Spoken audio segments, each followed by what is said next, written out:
আমি ইউনূস সাহেবের সাথে কথা বলছি, উনি মানে আজকে আসছিল। তো আমি আমাদের দলের পক্ষ থেকে আমাদের যিনি প্রতিবন্ধী নুরুল উনি পাঠিয়েছেন, আমরা আপনাদের সাথে কথা বললাম বা জেনে গেলাম।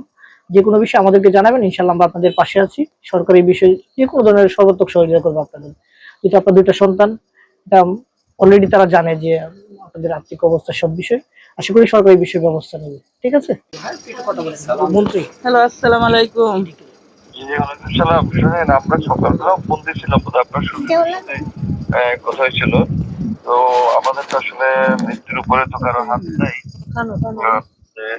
আমরা দোয়া করি তার জন্য। আমরা কাজ করতেছি সরকারের পক্ষ থেকে, এবং এই বিষয়ে মাননীয় প্রধানমন্ত্রী তারেক রহমান আমাদের বলছে আপনাদের পরিবারগুলোর পাশে থাকার জন্য, এবং আপনাদের আমাদের মন্ত্রণালয় থেকে যতটুকু পারি আমরাও হেল্প করবো স্থানীয়ভাবে। আপনাদের এমপিও বোধ হয় গেছিল, গেছিল আপনাদের খোঁজ খবর নেওয়ার জন্য। কালকে আসবে, এমপি আসছিল না। হ্যাঁ, কালকে সকালে উনি যাবে বোধ হয়, ওনাকে বলে দেওয়া হয়েছে। এবং ঠিক গেছিল আজকে। আজকে অনেক মানুষের তাই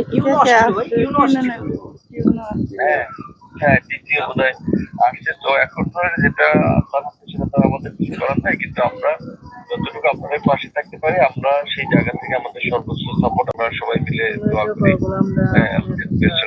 আপনাদের পরিবারের উপরে আল্লাহ শান্তি দেবে, আমরা দোয়া করি। আর ওই যে আবহাওয়া গেছে আমার পক্ষ থেকে, যেহেতু আমরা ঢাকায়, তো নাম্বারটাও রাখেন, কোনো প্রয়োজন হলে যোগাযোগ করবেন। ভালো থাকবেন। যেহেতু সরকারের লোক, আপনারা খোঁজ খবর নিয়ে আমরা সরকারি বিষয়ে সর্বোচ্চ পরিমাণ চেষ্টা করবো যাতে তার পাশে, পরিবারের পাশে থাকা যায়। কালকে এই বিষয়ে আসার কথা, ওনাকে সরকারিভাবে নির্দেশনা দিয়েছে। তারপর আমি কিন্তু আসছিলাম, আমরা একই দলের বলে নূর ভাই আমাকে ফোন দিয়েছিল, বলছে তাহলে আপনি পরিবার সাথে দেখা করেছে। গণ অধিকার পরিষদের উচ্চতর পরিষদ সদস্য এবং আমার বাড়ি হচ্ছে সদর।